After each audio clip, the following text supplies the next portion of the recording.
Hello, hello.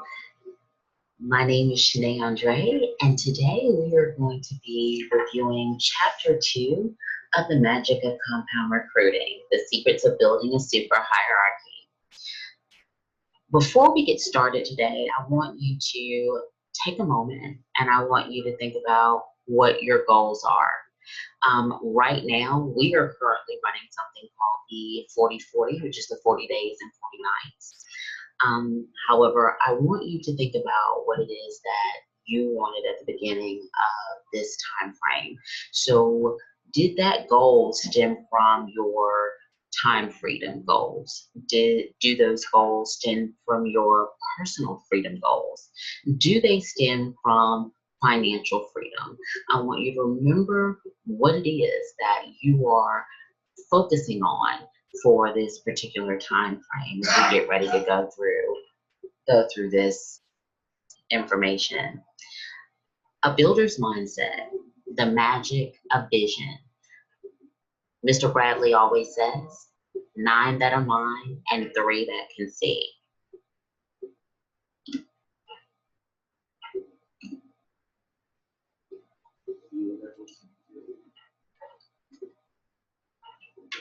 Vision is characteristic of great leaders in any business. If you think about a great business, if you think about a little business, that is what you'll build. I want you to see into your future. So what I want you to do right now is I want to think about when you are dreaming your biggest dream, when you are thinking about the end of your goal, what does it bring to life within you? What happens? What shifts inside of you when you're thinking about those things? Do you have a clear picture of where you want to see yourself at the end of this particular goal? I can tell you exactly where I want to be when I get to my goal.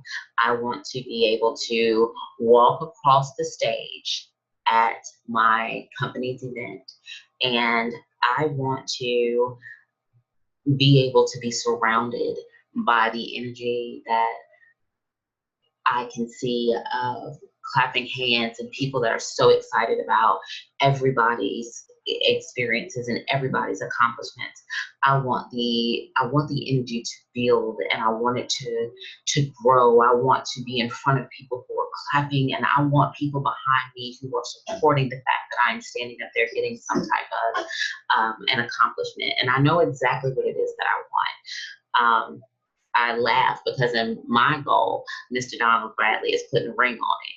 And as fun as that might sound, Miss Bradley, no disrespect, um, it is the effort that the the place that I will be, the moment when that ring is slipped on my finger, will speak to the families that I have helped touch, and the lives that I have helped change, and the effort that I have put in, and the change and the shift in my life from where I began to where I am now.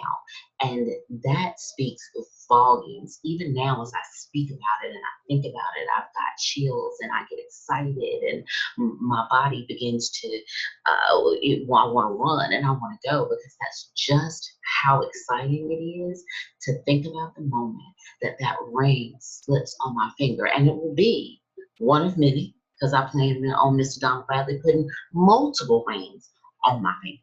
But the moment that I receive that first one, that first ring, that is my moment.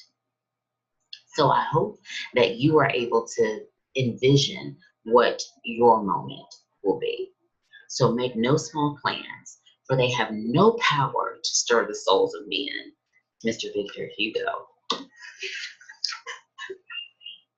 Out of all the points that the author makes, he says that here are the most important. Number 1, get more personal direct legs. And number 2, get more people, old and new, to opportunity meetings. A leg is a business partner, and the terminology might be different. However, the idea is the same. A leg is a person or a group of people downline from you. Your goal is to always increase the number of people you personally recruit and train. However, Mr. Humphrey does warn against the dangers of indiscriminate recruiting. Indiscriminate is defined as done at random and without careful judgment. There is a fine line, and I am recently coming into awareness because when I began in the industry, if you were breathing, I wanted to talk to you.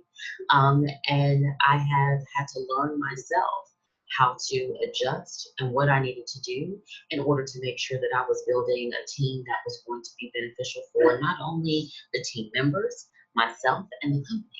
And so that does take some work. And I hope that you are able to rethink what you might have been doing as far as just randomly, going after everybody, and maybe narrow that down and create a different focus.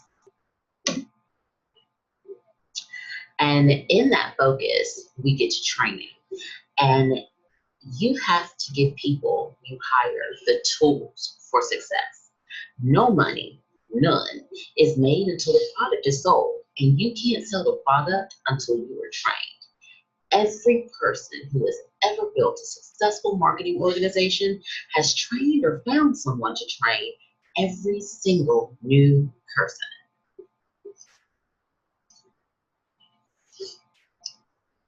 But your primary concern is looking for people who want your opportunity as opposed to people who need it. And so again, we're going back to the warning of making sure that we are focused on the people who want our opportunity. And when he says not the people who need it, he references people who may be in a financial situation and they are looking to make easy money quickly.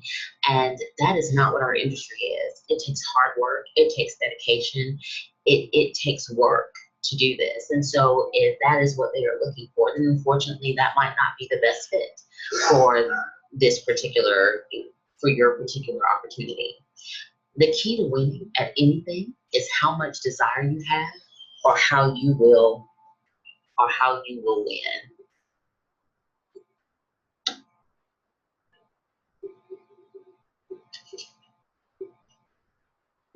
Now let's get into the dynamics of the opportunity meeting. And who knew?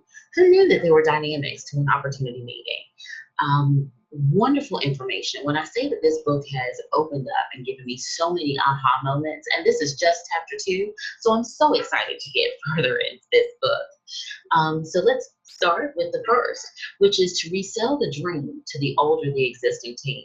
Now, I am one of those people who every single solitary time that I hear my information, I am excited all over again. I get excited all over again. I get the same chills. I get the same responses. I'm so excited to hear that it does something to me to know that I'm already a part of something as exciting as this each time that I hear it. Your team is your natural resources. And when your veterans get motivated again, you get results. The second thing that the dynamics does is you teach your team to sell the dream. So the compounding of lots of people doing a little bit that will earn you a big income. And finally, you're going to sell the dream to the new people. Most people tend to think that this is the primary objective of the opportunity meeting, and it actually is the last. Now let's talk about the build to max out profits. And again, more ahas for me. So there are 2 different ways to build. We've got wide, which is building and personally hiring and training people who report directly to you. So that's my front line. Those are the people on my front line. And with width, you get profitability. Now, between the 2, your primary goal is to go wide and going deep. When a team member recruits and trains a new business partner, you are now going deep. And so with depth, gives you security. But between the 2, this is secondary. Put them together and you maximize your profits. You would build both wide and deep because there are rewards for doing both. You can go deep after you go wide, but you can't have depth in a leg that you haven't started with. So I love the analogy that he uses and the fact that I can't have a grandchild unless I have children.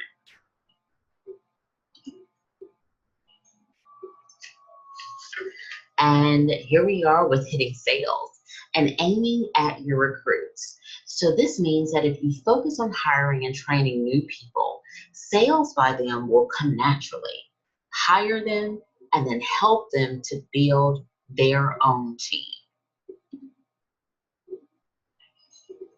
And now we're going to talk about how you build it 3 times. Now, personally, I didn't realize this until again reading the book, but I am very into nutrition.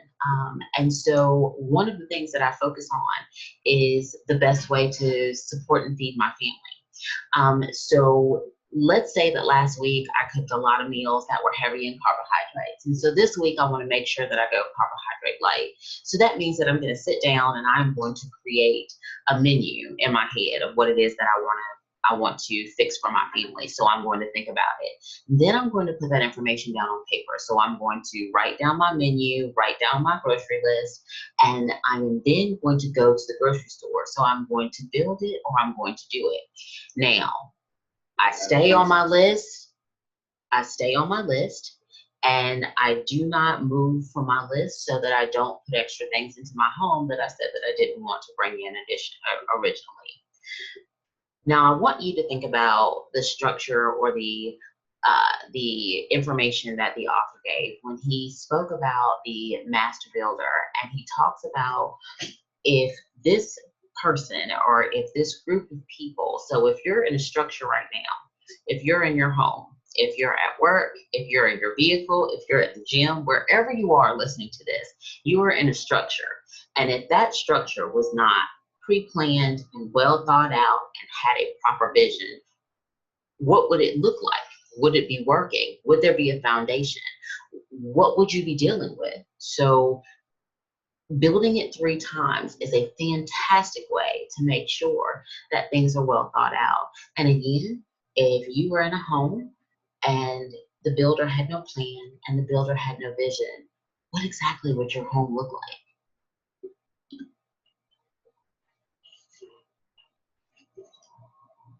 And so today we end with our building principles. And that is simply don't major in minor things, guys. Don't fall into the trap of concentrating on what's easy, like paperwork, which I love. I am a paperwork person. But you're going to find a good administrative orientated person to handle the details of running an office. Your job as the master builder is to see the bigger picture and focus on activity that will generate income, such as recruiting and training. So I hope that you all have found value in the information that I've provided to you today. If you would like additional information in regards to how I am assisting families and people in getting to their meeting and exceeding their goals, please feel free to private message me. I would love to chat further about it. And I would like to add into this information a quote that is actually in the chapter, and it states, "For where there is no vision, the people will perish." Proverbs 29:18. It has been my absolute pleasure to spend time with you this evening, and it's time for me to go make some telephone calls. You all have a great day. Talk to you tomorrow.